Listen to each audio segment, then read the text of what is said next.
So இதில வந்து ஜிஎஸ்டிஆரோட registration types தான் நம்ம பார்க்க போறோம். ஓகேங்களா? ஸோ ஏற்கனவே நம்ம வந்து என்னென்ன டைப்ஸ் இருக்கு, பொதுவா ரெஜிஸ்ட்ரேஷன் டைப்ஸ் இருக்கு அப்படின்னு பார்க்க போறோம்.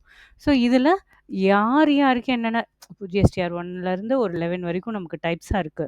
என்ன மாரி ரெஜிஸ்டர் பண்ணணும் அப்படின்னு சொல்லிட்டு. அத டீட்டெயில்டா தான் ஒவ்வொன்னா பார்க்க போறோம். சரிங்களா? ஃபர்ஸ்ட் ஒன் வந்து ஜிஎஸ்டிஆர் 1. சரிங்களா? ஸோ இந்த ஜிஎஸ்டிஆர் 1 அப்படின்னா என்னன்னா, இது என்னோட statement of outward supplies. Okay. ரொம்ப சிம்பிளா சொல்லணும்னா, என்னோட ஸ்டேட்மெண்ட் ஆஃப் இது என்னோட எத பத்தின ரிட்டர்ன் நான் இதில ஃபைல் பண்ண போறேன் அப்படின்னா, இது ஒரு ரிட்டர்ன் டைப். சரிங்களா? ஸோ இதில என்ன ஃபைல் பண்ண போறேன் அப்படின்னா, என்னோட அவுட்வர்ட் சப்ளைஸ அதாவது சேல்ஸ் என்னென்ன இருக்கு அப்படின்ற டீட்டெயில்ஸ வந்து நான் என்ன பண்ண போறேன் அப்படின்னா, இத ஃபைல் பண்ண போறேன். ஸோ என்னுடைய மெயின் பர்ப்பஸ் என்னன்னா, என்னோட ஃபுல் அவுட்வர்ட் சப்ளைஸ் யாருக்கு?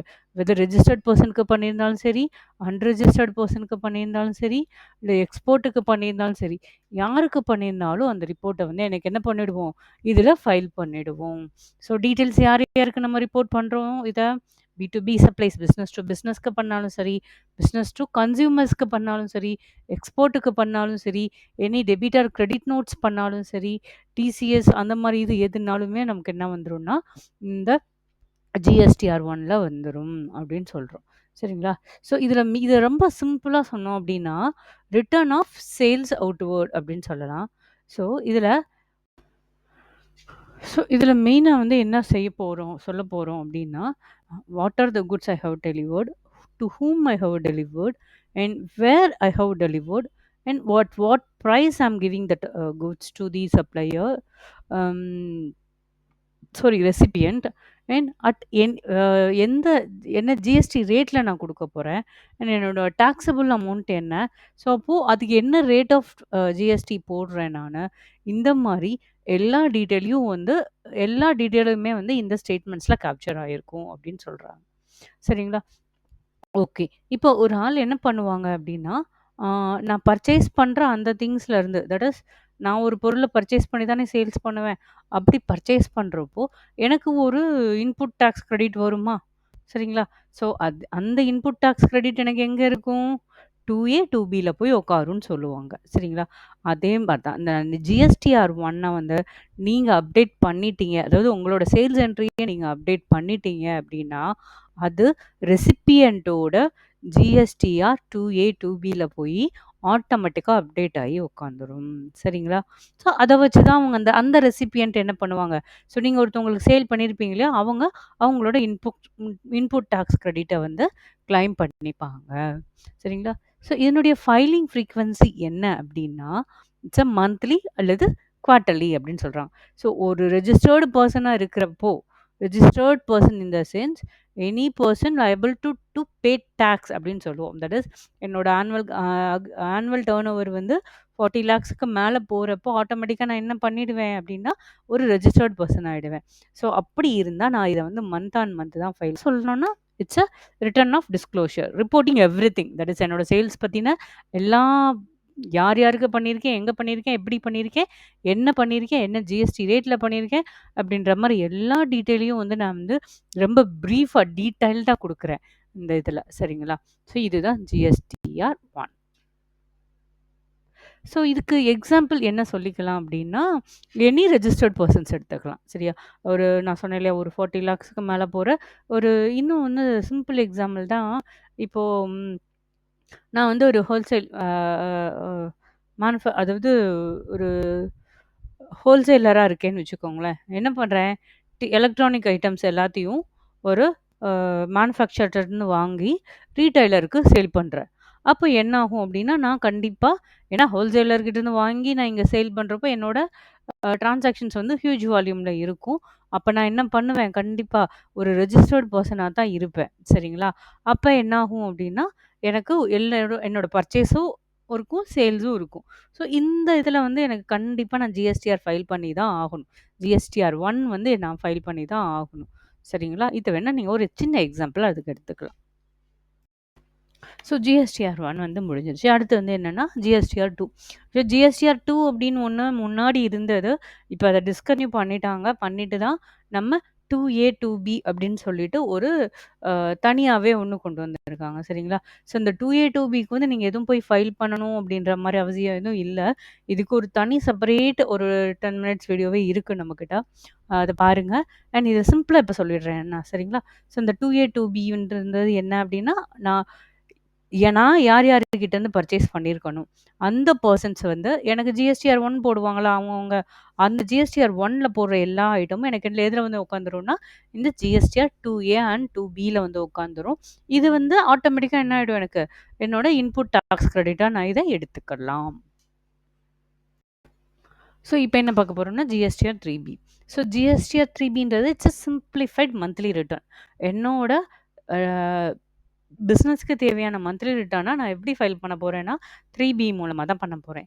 என்ன பண்ண போறேன் அப்படின்னா, ஆட்டோமேட்டிக்கா நான் வந்து சேல் பண்ணியிருப்பேனா, அதுல வந்து பர்ச்சேஸ் பண்ணியிருப்பேனா, சேல். ஸோ என்னோட சேல்ஸ்லேருந்து என்னோட பர்ச்சேஸ் டாக்ஸ் இருக்கும் இல்லைங்களா? Sales tax minus purchase tax equal to GSTR 3பி அப்படின்னு சிம்பிளா நீங்க வச்சுக்கலாம். ஓகே. இப்ப இங்க பாருங்க. ஆட்டோமேட்டிக்கா இது எதுக்காக இந்த ஜிஎஸ்டிஆர் 3பின்னா என்னோட outward supply, inward supply. So அதுலருந்து என்னோட டாக்ஸ் நான் என்ன பே பண்ணணும் அப்படின்றத கால்குலேட் பண்றதுக்காக தான் இது யூஸ் பண்றோம். சரிங்களா? ஸோ இந்த 3பில வந்து உங்களுக்கு என்னென்ன டீட்டெயில்ஸ் இருக்கும் அப்படின்னா, டோட்டல் என்னோட அவுட்வர்ட் ஜிஎஸ்டிஆர் 1ல நான் போட்டிருப்பேன் இல்லையா? அது எல்லாமே எனக்கு டோட்டல் அவுட்வர்ட் சப்ளைஸ் எனக்கு இங்க வந்துரும். அதுக்கப்புறம் உங்க பர்ச்சேஸர் நீங்க யார்கிட்ட பர்ச்சேஸ் பண்ணியிருப்பீங்களோ, அவங்க வந்து 2ஏ, 2பில போட்டிருப்பாங்க இல்லையா? உங்களுக்கு வந்திருக்கும் இல்லையா? ஆட்டோமேட்டிக்கா அப்டேட் ஆகி வந்திருக்கும் இல்லையா? அந்த டீட்டெயில்ஸ் வந்து உங்களோட எலிஜிபிள் இன்புட் டாக்ஸா வந்துரும். ஓகேங்களா? அப்ப outward supply minus input tax credit equal to tax payable. So CGST, SGST, IGST. So இது ஒவ்வொன்னுக்கும் தனித்தனியா அதுவே பிரிச்சு குடுத்துரும். சரிங்களா? ஸோ பிரிச்சு உங்களுக்கு எவ்வளோ நீங்க டாக்ஸ் பே பண்ணணுன்றத குடுத்துரும். அதுதான் இந்த ஜிஎஸ்டிஆர் 3பி அப்படின்னு சொல்றோம். இது வந்து ரொம்ப சிம்ப்ளிஃபைடு ஃபியூச்சர்ஸா இருக்கும்னு சொல்றாங்க. அண்ட் நான் ரெக்கன்சிலேஷன் பேஸ்ட் ரிட்டர்ன். ஸோ நீங்க போய் உட்காந்து ஒவ்வொன்னுக்கும் வந்து நான் வந்து இவ்வளோ பர்ச்சேஸ் பண்ணேன், இவ்வளோ சேல் பண்ணேன் அப்படின்னு நம்ம மேனுவலாவோ, இல்ல ரொம்ப இதாவோ எதுலயும் கால்குலேட் பண்ண தேவையில்ல. ஒண்ணு நீங்க டேலி இல்ல வேற ஏதாவது சாஃப்ட்வேர்ஸ் நீங்க அக்கவுண்டிங் சாஃப்ட்வேர்ஸ் யூஸ் பண்ணீங்கன்னா, அதுலருந்து ஆட்டோமேட்டிக்கா நீங்க டைரக்ட்டா ஜிஎஸ்டி வெப்சைட்க்கு டைரக்ட்டா ட்ரான்ஸ்ஃபர் பண்ற டேட்டா மட்டும் ட்ரான்ஸ்ஃபார்ம் பண்ற மாரியும் உங்களுக்கு ஆப்ஷன்ஸ் எல்லாமே இப்ப குடுத்துருக்காங்க. சரிங்களா? ஸோ, அதனால நீங்க மெயினா உட்காந்து மேனுவல் ரெக்கன்சிலேஷன் அப்படின்ற ஒண்ணுக்கு வந்து இங்க தேவை இருக்காது. இன்னொன்னு உங்க ஜிஎஸ்டிஆர் 1 டேட்டா நீங்க குடுத்துருப்பீங்க. 2ஏ, 2பி ஆட்டோ ஃபில் ஆயி வந்திருக்கும். ஸோ, இத யூஸ் பண்ணி அதுவே உங்களுக்கு கால்குலேட் பண்ணி குடுத்துரும் அப்படின்றாங்க. சரிங்களா? ஸோ, இதனுடைய ஃப்ரீக்வன்சி ஸோ, இப்போ ஜிஎஸ்டிஆர் 3 வந்து ஆட்டோமேட்டிக்கா எந்த மந்த்துக்குள்ள ஃபைல் பண்ணுவோம்னா, ஒவ்வொரு மந்த்லயும் 20த்துக்குள்ள நம்ம பண்ணணும். ஃபார் எக்ஸாம்பிள் பிப்ரவரி மந்த்துக்குரியது 30த் மார்ச்சுக்குள்ள நம்ம பண்ணியிருக்கணும்னு சொல்லுவோம். ஓகேங்களா? ஸோ ஸோ அடுத்து என்ன பார்க்க போறோம்னா, ஜிஎஸ்டிஆர் 4. ஜிஎஸ்டிஆர் 4 யாருக்கு மெயினா அப்படின்னு பார்த்தீங்கன்னா, காம்போசிஷன் டாக்ஸ் பேயர்ஸ் அப்படின்னு சொல்லுவோம். அதாவது என்ன அப்படின்னா, இப்போ நான் என்ன சொல்லியிருக்கோம் ரிஜிஸ்டர்ட் டாக்ஸ் பேயர்ஸ்னா, என்னோட டர்ன் ஓவர் வந்து 40 லேக்ஸ்க்கு மேல இருந்தா நான் கம்பல்சரி நான் ஜிஎஸ்டி எடுத்து தான் நான் டிரான்சாக்ஷன்ஸ் பண்ண முடியும். ஸோ என்னோட டாக்ஸ்லாம் வந்து அது மூலமா ஜிஎஸ்டி மூலமா தான் பே பண்ண முடியும்னு இருக்கு. சரிங்களா? அதே இது இப்போ என்னோட அக்ரிகேட் டர்ன் ஓவர் வந்து ஒரு வருஷத்துக்கே வந்து 1.5 க்ரோர்க்குள்ள தான் இருக்கு. அப்படின்ற பட்சத்தில என்ன பண்ணிக்கலாம்னா, இதாவது இந்த 1.5 க்ரோர்ன்றது வந்து யாருக்குன்னா, மத்த ஸ்டேட்ஸ்ல அண்ட் ஸ்பெஷல் கேட்டகரி ஸ்டேட் சொல்றோம் இல்லைங்களா? அசாம், மணிப்பூர் அவங்களுக்குலாம் வந்து என்னன்னா 75 லேக்ஸ்க்கு மேல. ஸோ அதுக்குள்ள இருந்தது அப்படின்னா, அவங்க என்ன பண்ணிக்கலாம், எனக்கு ஜிஎஸ்டி வேணும் அப்படின்னு நினைச்சாங்கன்னா, இந்த ஸ்கீம் கீழ கூட எடுத்து வச்சுக்கலாம். பட் மத்த அவங்கள மாரி அவங்க என்ன பண்ணிக்க முடியாதுன்னா, ஒவ்வொரு மந்த்தும் என்னோட ஐடிசி இவ்வளோ அப்படின்னு கிளைம் பண்ணி டாக்ஸ் பே பண்ண முடியாது. தட் இஸ் பெக்குலியரா சொன்னா இவங்களோட ஐடிசி கிளைம் பண்ணிக்க முடியாது. ஓகேங்களா? ஓகே. அப்ப இவங்க எப்படி டாக்ஸ் பே பண்ணுவாங்கன்னா, இவங்களோட டாக்ஸ் வந்து ஒவ்வொரு குவார்ட்டர்லியும் பே பண்ணிப்பாங்க. அண்ட் அந்த குவார்ட்டர்லி பே பண்றாங்க இல்லையா? அத வச்சு அவங்க ஆனுவல் ரிட்டர்னும் ஃபைல் பண்ணிப்பாங்க. அடுத்தது என்னன்னா ஜிஎஸ்டிஆர் 5. ஸோ இந்த ஜிஎஸ்டிஆர் 5 வந்து 2 இதில சொல்லிக்கலாம். ஒண்ணு நான் ரெசிடென்ட் டாக்ஸபிள் பெர்சன் சொல்லிக்கலாம். இல்லாட்டி கேஷுவல் டாக்ஸபிள் பெர்சன் அப்படின்னு சொல்லிக்கலாம். சரிங்களா? ஸோ 2 பேத்துக்குமே இது வந்து அப்ளிகபிளா இருக்கும். சரிங்களா? ஸோ இதனுடைய பர்ப்பஸ் என்ன அப்படின்னா, இப்போ அ நான் ரெசிடென்ட் டாக்ஸபிள் பெர்சன் வச்சுக்கோங்களேன். இல்ல ஒரு கேஷுவல் டாக்ஸபிள் பெர்சனா இருந்தாலுமே அவங்க என்ன பண்ணுவாங்க அப்படின்னா, அவங்க த்ரூ அவுட் த இயரோ இல்ல ஒரு வருஷம் ஃபுல்லாவோ இங்கேயே இருந்தோ அவங்க சேல் பண்ண போறாங்கன்னா கிடையாது. இப்ப இதுல பெக்குலியரா என்ன சொல்றோம், நான் ரெசிடென்ட் டாக்ஸபிள் பெர்சன். சரியா? இப்ப ஃபாரின்லேருந்து ஒரு பெர்சன் வராங்க. சரியா? அவங்க எதுக்கு வராங்க அப்டின்னா, ஏதோ ஒரு சர்விஸ் ப்ரொவைட் பண்றதுக்காக வரலாம். இல்ல ஏதோ ஒரு எக்ஸிபிஷன்ல சேல்ஸ் பண்றதுக்காக வரலாம். ஸோ இந்த மாரி வர்றப்போ, அவங்களுக்கு ஜிஎஸ்டி நம்பர் இருக்காது. ஒண்ணு சரிங்களா?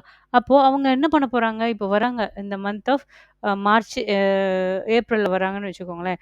ஸோ இப்போ வந்து மே, ஜூன், ஜூலை இந்த இந்த 3 மாசம் மட்டும் வந்து எனக்கு ஒரு குறிப்பிட்ட சர்வீஸோ, இல்ல ஒரு சேலோ நான் பண்ணிட்டு, அடுத்து திரும்ப என்ன பண்ணிடுவேன், ரிட்டர்ன் வந்து என் கண்ட்ரிக்கு நான் போயிடுறேன். அப்படின்ற மாரி சொல்லுவாங்க.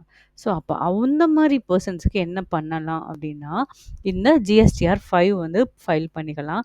ஸோ இப்ப இவங்க என்ன இவங்களோட டோட்டல் இன்வார்ட், அவுட்வார்ட் என்ன டாக்ஸ் பே பண்ணியிருக்காங்க, இது எல்லாத்தையுமே வந்து இவங்க என்ன பண்ணணும்னா டிக்ளேர் பண்ணி தான் ஆகணும். இதுவும் மந்த் ஆன் மந்த் நீங்க ரெஜிஸ்டர் பண்ணி தான் ஆகணும்.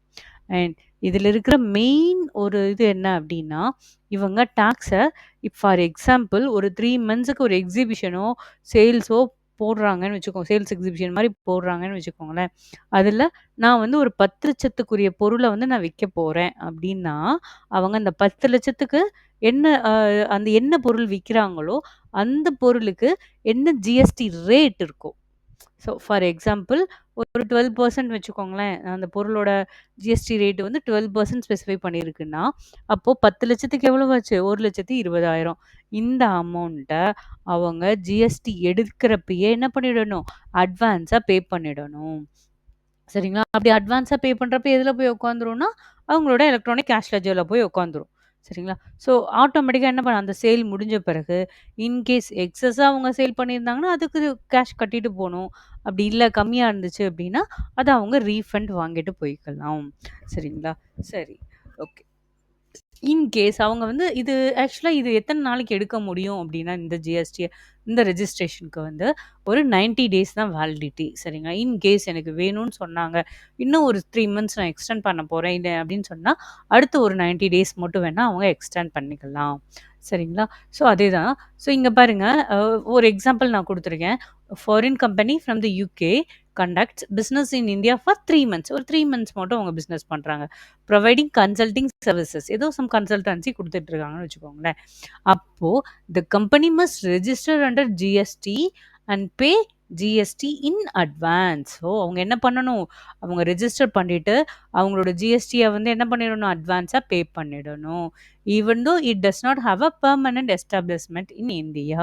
ஸோ எதுக்காக இப்படி கேட்குறாங்க அப்படின்னா, எனக்கு வந்து பெர்மனன்ட்டா இங்க ஒரு அந்த ஒரு ரெசிடென்சியோ எதுவுமே கிடையாது இல்லையா? ஸோ நான் வந்து டெம்பரரியா தான் பண்றேன். அப்போ நீ ஒன்ஸ் சேல் முடிஞ்ச அப்புறம் நீ டாக்ஸ் பே பண்ணாம போயிட்டேன்னா என்ன பண்ண முடியும்? ஸோ அதுவும் பண்ண முடியாது இல்லைங்களா? ஸோ அப்ப நீ ஜிஎஸ்டி எடுக்கிறப்பயே என்ன பண்ணிறணும்? ஆட்டோமேட்டிக்கா அட்வான்ஸா டாக்ஸ பே பண்ணிடணும் அப்படின்னு சொல்றாங்க. ஓகே. இதுவே தான் வந்து இன்னொன்னு என்ன ஒரு கேஸ்க்கு வரும் என்னன்னா, ஆ கேஷுவல் டாக்ஸபிள் பெர்சன் அப்படின்னு சொல்லுவோம். அதாவது இப்போ எனக்கு வந்து என்ன அப்படின்னா, நான் கேரளால என்கிட்ட ஒரு ஸ்பைசஸ் ஷாப் வச்சிருக்கேன். அப்படி வச்சுக்கோங்களேன். ஸ்பைசஸ் அதில வந்து வந்து கார்டமம், பெப்பர் அண்ட் அங்க கிடைக்கிற எல்லா ஸ்பைசஸ் எல்லாமே வச்சு நான் வித்துட்டு இருக்கேன்னு வச்சுக்கோங்களேன். எனக்கு சடனா இங்க தமிழ்நாட்ல ஒரு அ ஒரு எக்ஸிபிஷன் மாரியோ இல்ல இல்ல ஜஸ்ட் ஒரு 2 டூ 1 மந்த்தோ, 2 மந்த்ஸோ இல்ல ஒரு 3 மந்த்ஸோ நான் வந்து என்ன பண்ண போறேன் அப்படின்னா, ஒரு சின்ன கடை மாரி போட்டுட்டு எப்படி சேல் போகுது அப்படின்னு பார்க்க போறேன். ஸோ சேல் நல்லா போச்சுன்னா, மேபி என்னோட ப்ரொபோசல்லாம் நாங்க கொண்டு வரலாம். இல்ல சேல் போகலன்னா நான் கொண்டு வர வேணாம் அப்படின்ற மாரி நான் டிசைட் பண்ணலான்னு யோசிக்கிறேன். அப்ப நான் என்ன பண்ணுவேன், ஓகே ஒரு 3 மந்த்ஸ்க்கு மட்டும் டெம்பரவரியா ஏன்னா எனக்கு கேரளால ஒரு ரெஜிஸ்ட்ரேஷன் கண்டிப்பா இருக்கு. சரிங்களா? அப்போ நான் தமிழ்நாட்ல பெர்மனன்ட்டா ரெஜிஸ்ட்ரேஷன் எடுக்கிறதா, இல்ல இப்போதைக்கு என்னோட சேல் நான் போட்டு அது இந்த சேல்லாம் நல்லா போச்சுன்னா, தட் இஸ் என்னோட பொருட்கள் நல்லா வியாபாரம் ஆச்சுன்னா, நான் இங்க வந்து பெர்மனன்ட் ரெஜிஸ்ட்ரேஷன் எடுக்கலாம் அப்படின்னு எனக்கு ஒரு ஐடியா வரும். சரிங்களா? அப்ப அந்த மாரி டைம்ல நான் என்ன பண்ணணும்னா, தமிழ்நாட்ல வந்து ஒரு சேல் போடுறப்ப கண்டிப்பா இந்த மாரி ஜிஎஸ்டிஐஎன் எடுக்கணும். ஃபார் ஒரு 90 டேஸ்க்கு எடுத்துக்கணும். எடுத்துட்டு நான் எவ்ளோ பொருள் கொண்டு வரணும். 20 லேக்ஸ்னா 20 லேக்ஸ்க்குரிய டாக்ஸ். 30 லேக்ஸ்னா 30 லேக்ஸ்க்குரிய டாக்ஸ நான் பே பண்ணிட்டு, நான் அந்த சேல் பண்ணிக்கிறலாம். ஒன்ஸ் அந்த சேல் முடிஞ்ச பிறகு 90 டேஸ்க்கு அப்புறம் எனக்கு அந்த சேல் முடிஞ்ச பிறகு நான் என்ன பண்ண போறேன், ஆட்டோமேட்டிக்கா எனக்கு பொருள் வித்திருந்ததுன்னா, ஆட்டோமேட்டிக்கா எனக்கு என்ன டாக்ஸ் இருக்கோ அத பே பண்ணிட்டு நான் போறேன். இல்ல பொருள் விக்கல அப்டின்னா, ரீஃபண்ட் வாங்கிட்டு நான் போறேன். சரிங்களா? அப்போ இத பேஸ் பண்ணி நான் என்ன பண்ணிக்கலாம், என்னோட பிசினஸ வந்து இங்க எக்ஸ்பேண்ட் பண்ணலாமா? வேணாமா? அப்படின்ற ஒரு ஜட்ஜ்மென்ட்க்கு நான் வந்துக்கலாமா? ஓகே. ஸோ இந்த மாரி இதெல்லாம் வந்து என்ன பண்ணிக்கலாம்னா, இந்த ஜிஎஸ்டிஆர் 5ல வரும். ஸோ நெக்ஸ்ட் ஒன் வந்து ஜிஎஸ்டிஆர் 6. ஸோ ஜிஎஸ்டிஆர் 6 அப்படின்றது என்ன? இட்ஸ் அனதர் ஒரு ஒரு ஒரு டைப் ஆஃப் ரிட்டர்ன் வச்சுக்கோங்களேன். இட்ஸ் என்ன input service distributor return ISD repo return சொல்லுவோம். சரிங்களா? ஸோ இதுக்கு இது மொத இன்புட் சர்வீஸ் டிஸ்ட்ரிபியூட்டர்னா யாரு அப்படின்னா, இப்போ I am having some business unit or office in Delhi. Okay. So டெல்லியிலயோ, இல்ல மும்பையிலயோ ஏதோ ஒரு இடத்துல என்னோட ஹெட் ஆஃபீஸ் இருக்கு.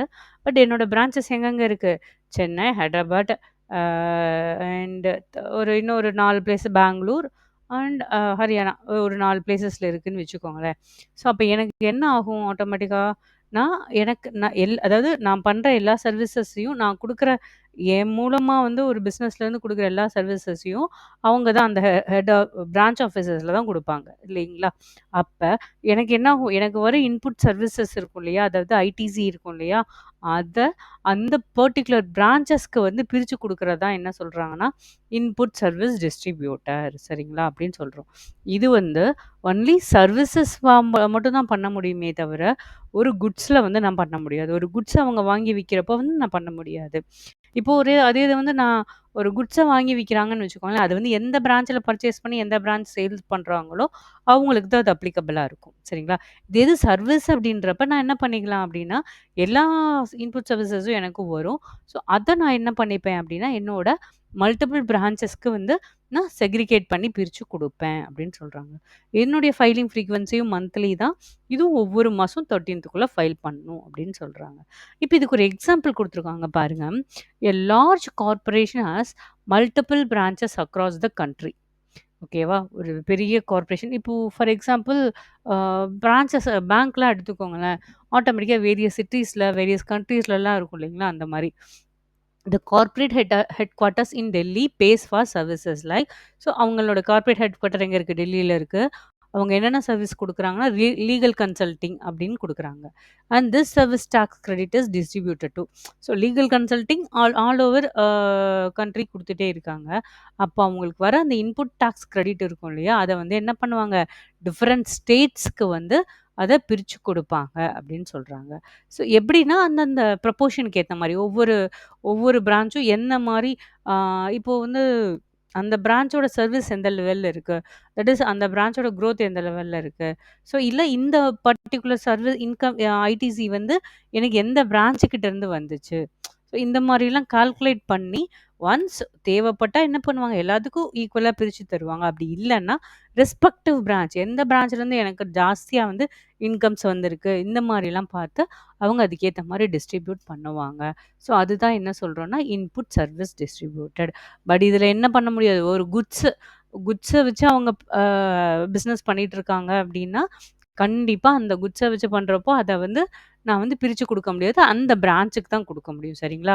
ஆனா சர்வீஸ்ன்னு வரப்போ கண்டிப்பா என்ன பண்ண முடியும் என்னால, பிரிச்சு குடுக்க முடியும். ஸோ நெக்ஸ்ட் நம்ம பார்க்க போறது என்ன அப்படின்னா, ஜிஎஸ்டிஆர் 7.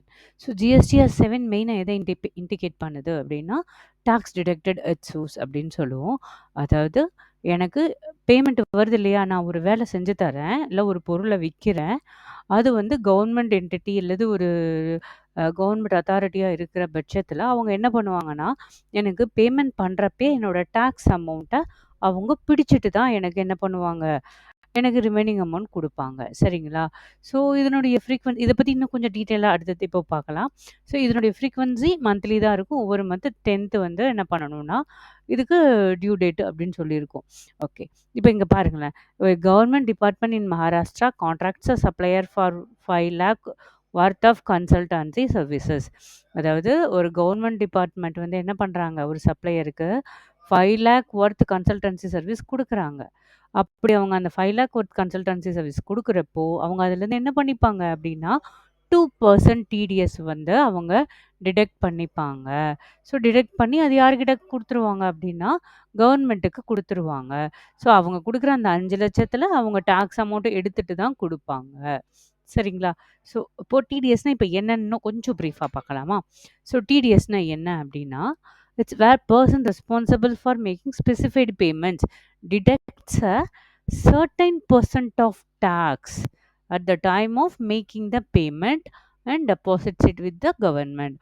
என்ன அப்படின்னா, நான் ஒரு ஸ்பெசிஃபைடு ஒரு டிரான்சாக்ஷன்ஸ் நடக்குது. ஒரு பெர்சன் அங்க வந்து எனக்கு ஒரு பேமெண்ட் வர வேண்டியது இருக்கு கவர்மெண்ட் அத்தாரிட்டி கிட்ட இருந்துன்றப்போ, அந்த கவர்மெண்ட் அத்தாரிட்டீஸ் இருப்பாங்க இல்லையா? அந்த கவர்மெண்ட் டிபார்ட்மெண்ட்ல இருக்கிறவங்க என்ன பண்ணுவாங்க, என் பேமெண்ட்ல இருந்து ஒரு டாக்ஸ டிடக்ட் பண்ணிட்டு, என்னோட டாக்ஸ் 2% அத டிடக்ட் பண்ணிட்டு, அதே அந்த அமௌண்ட் எடுத்துட்டு போய் யாருக்கு டெபாசிட் பண்ணிடுவாங்க? கவர்மெண்ட்டுக்கு குடுத்துருவாங்க. ஸோ எதுல டெபாசிட் அதாவது எந்த இதுக்கு டாக்ஸ் போடுவாங்கன்னா, நான் என்ன பொருள் சப்ளை பண்ணேன் ஆன் டாக்ஸபிள் வேல்யூஸ். ஓகேங்களா? That is on taxable supplies sorry. கு என்ன சப்ளை பண்ணனோ அதுக்கு தான் பண்ணுவாங்க. ஓகேங்களா? ஸோ எப்போ இந்த இது போடுவாங்க அப்டின்னா, total value of supply exceeds a prescribed threshold. அதாவது என்னோட மொத்த சப்ளை வந்து எவ்வளவு இருக்கணும்? 2,50,000க்கு ஒரு ஃபினான்ஷியல் இயர்ல 2,50,000க்கு மேல இருக்கிறப்ப தான் போடுவாங்க. சரிங்களா? இத யாரு போடுவாங்க அப்படின்னு கேட்டா, கவர்ன்மென்ட் டிபார்ட்மெண்ட்ஸ், லோக்கல் அத்தாரிட்டீஸ் இல்லது பப்ளிக் செக்டார் அண்டர்டேக்கிங்ஸ். இவங்க தான் என்ன பண்ணுவாங்க அப்படின்னா, போடுவாங்க. சரிங்களா? சரி. ஓகே. சரி இப்ப நான் சொன்னேன் இல்லையா, இந்த total value of supply exceeds a prescribed threshold 2.5 லேக்ன்னு சொல்ட்டேன். இப்ப நான் என்ன பண்ணியிருக்கேன், ஃபர்ஸ்ட் டைம் நான் வந்து ஒரு சர்விஸோ, இல்ல ஒரு பொருளோ நான் சப்ளை பண்ணிட்டேன் கவர்ன்மென்ட் டிபார்ட்மெண்ட்ஸுக்கு. அப்ப எனக்கு எவ்வளோ வருது? 1 லேக் ஒர்த் அப்படின்னு வருதுங்களே, சாரி 1 லேக் ஒர்த் வந்துருச்சு. ஓகே. ஸோ அடுத்த செகண்ட் டைம் நான் பண்றப்ப என்ன ஆகுது அப்படின்னா, இது வந்து ஜனவரி மந்த்ல 1 லேக் வந்துருச்சு. ஸோ பிப்ரவரி மந்த்ல எனக்கு எவ்வளோ வருது அப்படின்னா, ஒரு 2 லேக் வருது அப்படின்னு வச்சுக்கோங்களேன். அப்போ டிடிஎஸ் பிடிப்பாங்களான்னு கேட்டா, ஆமா கண்டிப்பா பிடிப்பாங்க. ஏன்னா, ஒரு 1,00,000 பிளஸ் இப்போ போட்டிருக்குது எவ்வளோ? 2 லேக் இருக்கா? ஸோ அப்போ ஆட்டோமேட்டிக்கா 3 லேக். ஸோ அதுதான் சொல்றோம் என்னன்னா, total value of supply exceeds a prescribed threshold in a financial year. ஓகேவா?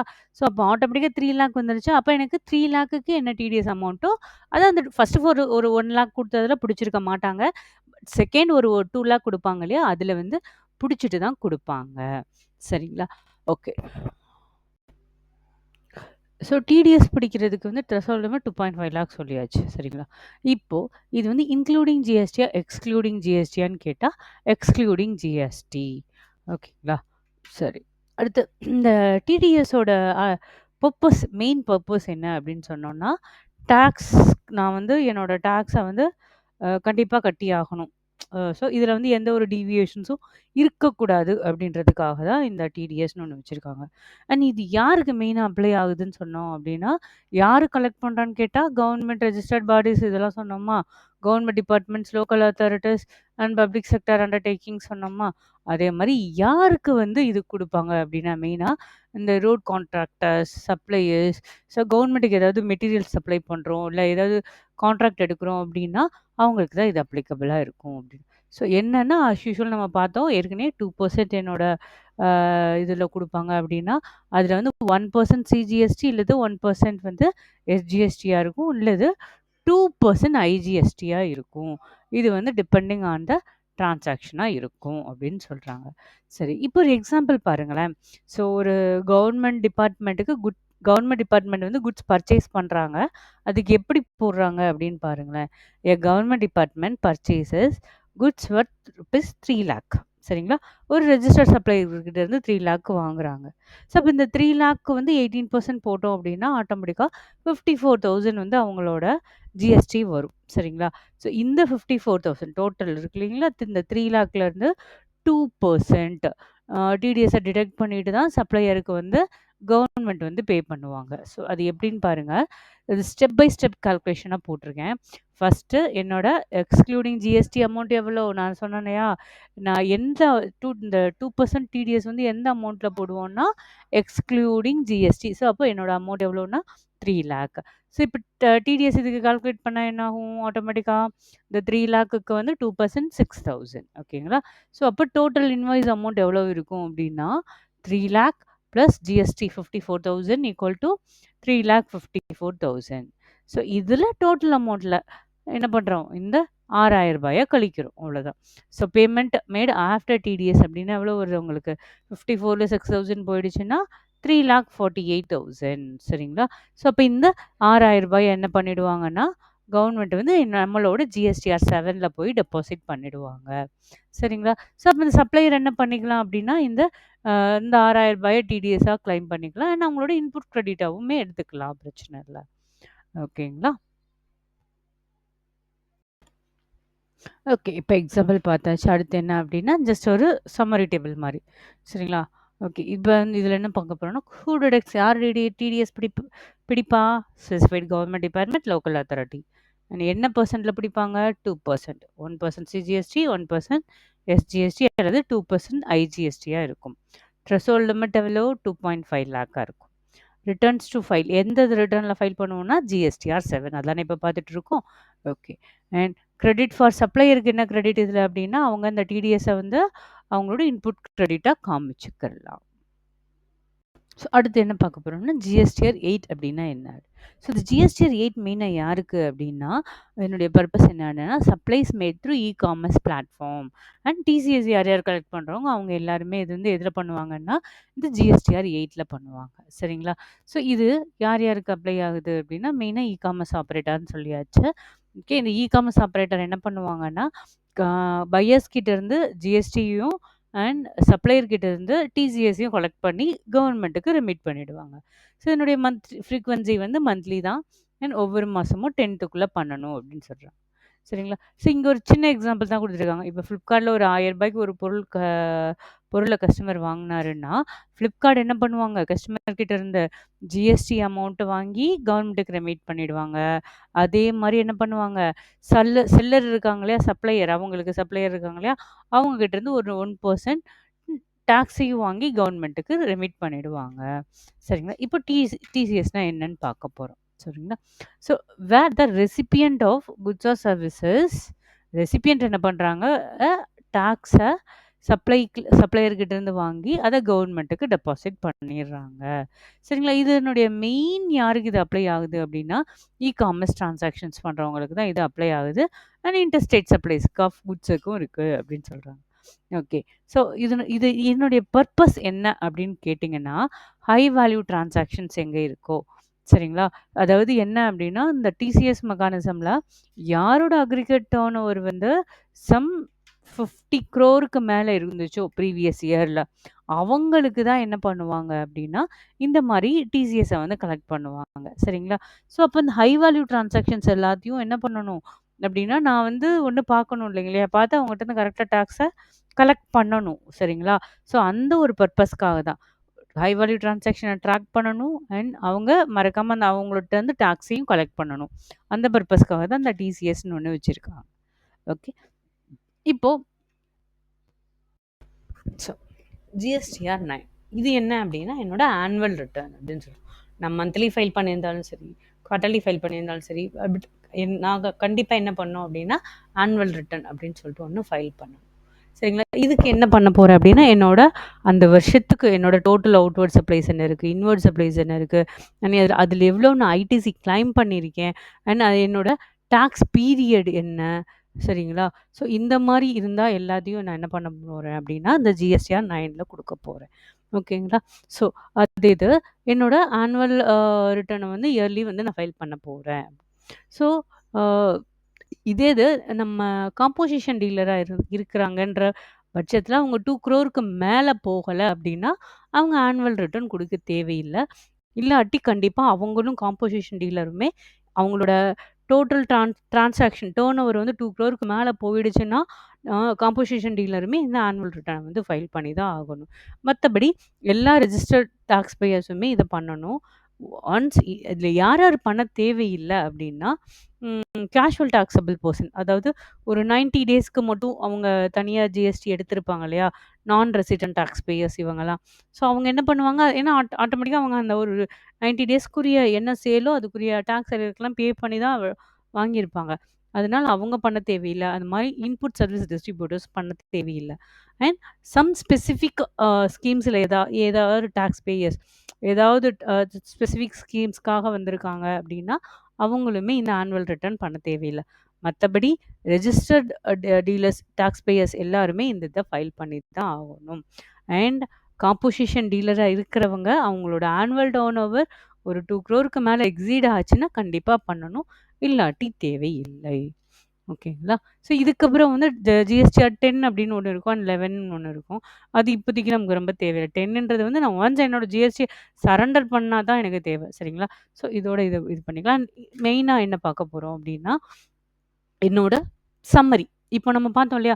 ஜிஎஸ்டிஆர் 1லேருந்து 9 வரைக்கும் பார்த்தோம் இல்லையா? அதில பாருங்க ஃபர்ஸ்ட்டு ஜிஎஸ்டிஆர் 1 வந்து எது ஒண்ணு மந்த்லி பண்ணுவோம், இல்லாட்டி குவார்ட்டர்லி பண்ணுவோம். சரிங்களா?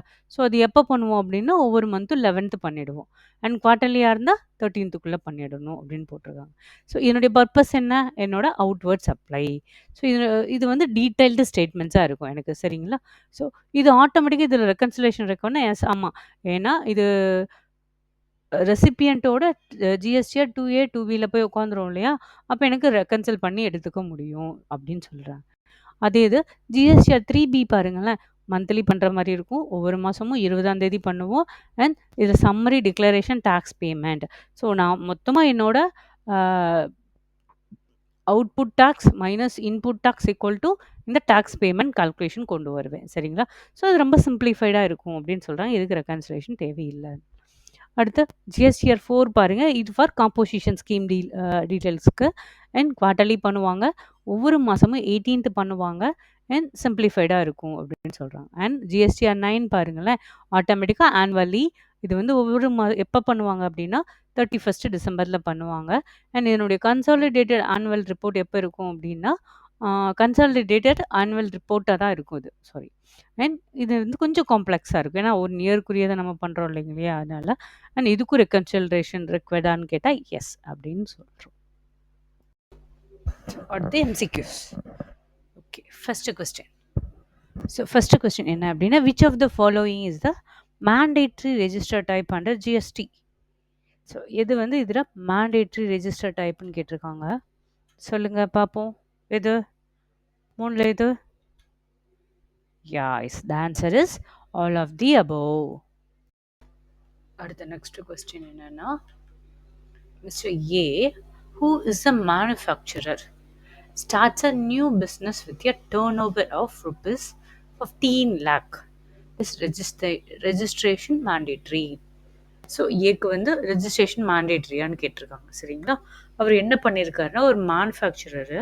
சரிங்களா? ஒரு நியூ பிஸ்னஸ் ஸ்டார்ட் பண்ணியிருக்காரு. அவரோட டர்ன் ஓவர் எவ்வளோ வருது? 15 lakhs தான் வருது. ஸோ அப்போ ரெஜிஸ்ட்ரேஷன் மேண்டேட்ரியா? சொல்லுங்க. So yes, because turn over exceeds 10 lakh. No, because turnover is below 20 lakh. Yes, because he is a manufacturer. No, because registration is voluntary below rupees 20 lakh. So அவருக்கு என்ன தேவையில்லை? 20 lakh கீழே இருக்கிறனால registration தேவை இல்லை. Okay.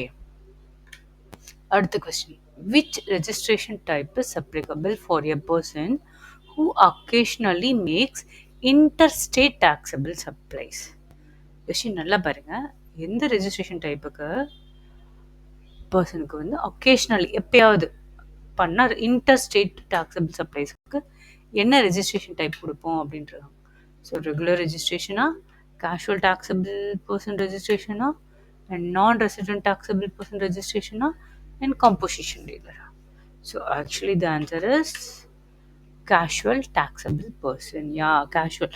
So ஒகேஷ்னலாக நான் போய் ஒரு எக்ஸிபிஷன் போடுறேன், இல்லை நான் வந்து ஒரு 2 monthsக்கு மட்டும் அந்த ஸ்டேட்டில் போய் ஒரு பிஸ்னஸ் பண்ண போகிறேன் அப்படின்னா நான் என்ன பண்ணுவேன் அப்படின்னா கேஷுவல் டாக்ஸபிள் பர்சன் ரெஜிஸ்ட்ரேஷன் தான் எடுப்பேன். சரிங்களா? ஓகே. அடுத்த question. Which of the following is true about voluntary registration? So voluntary registration base பண்ணி எது ட்ரூவாக இருக்கும் அப்படின்னு சொல்கிறாங்க. ஒன்று வந்து, it can be availed by any person regardless of turnover. It is only available for manufacturers. It is mandatory for all traders. And it is only for service providers. யாருக்கு கிடையாது voluntary registration? It can be availed by any person regardless of turn over. So யார் வேணாலும் voluntary registration எடுத்துக்கலாம். எடுத்துகிட்டு என்ன பண்ணணும்? என்னோட ITC that is registrations நான் வந்து ஃபைல் பண்ணி ஆகணும். Okay. And which registration type requires an application for registration before starting business? So எந்த ரெஜிஸ்ட்ரேஷனில் அப்ளிகேஷன் வந்து பிஸ்னஸ் ஸ்டார்ட் பண்ணுறதுக்கு முன்னாடி வாங்குவோம்? சொல்லுங்க. ஆப்ஷன்ஸ் குடுக்காமயே உங்களால ஆன்சர்ஸ் கெஸ் பண்ண முடியுதா? ஓகே, பார்க்கலாமா? So mandatory registration, voluntary registration இல்ல 2மே எது வரும் உங்களுக்கு? எஸ், 2க்குமே தான். சரிங்களா? ஒரு பிஸ்னஸ் ஸ்டார்ட் பண்ணுறதுக்கு முன்னாடி என்ன பண்ணணும் அப்படின்னா, கண்டிப்பா ஜிஎஸ்டி ரெஜிஸ்ட்ரேஷன் வாங்கி ஆகணும். Okay. But which of the following is true about the validity period for casual taxable person registration? Okay. So it is valid for a maximum of 3 months, extendable up to 6 months. It is valid for 1 year only. It is valid only during the financial year. It has unlimited validity. இதில் எந்த options கரெக்டாக இருக்கும்? Guess பண்ணிட்டீங்களா? Okay, இப்போ answers பார்க்கலாமா? It is valid for a maximum of 3 months. 90 டேஸ்க்கு தான் அவங்க வந்து எடுக்கவே முடியும். அதுக்கப்புறம் வேணால் இன்னொரு 90 டேஸ் அதை வந்து அவங்க என்ன பண்ணிக்கலாம், எக்ஸ்டெண்ட் பண்ணிக்கலாம். ஸோ ஆட்டோமேட்டிக்காக 6 months, 3 months to 6 months. அடுத்து mister P runs an online store and expect to make taxable supplies of rupees 25 lakh in the current year. He is based in Delhi. What is the registration requirement? So அவர் என்ன பண்ணுறாரு, ஒரு online ஸ்டோரில் run பண்ணிகிட்டு இருக்காரு. And அவரோட taxable supplies வந்து 25 lakh இருக்குது. சரிங்களா? He is based out of Delhi. So அப்போ அவரோட ரெஜிஸ்ட்ரேஷன் ரெக்குவயர்மெண்ட் என்ன? ஒன்று registration optional, mandatory register under GST, registration only if he exports goods, registration is not required for online sellers.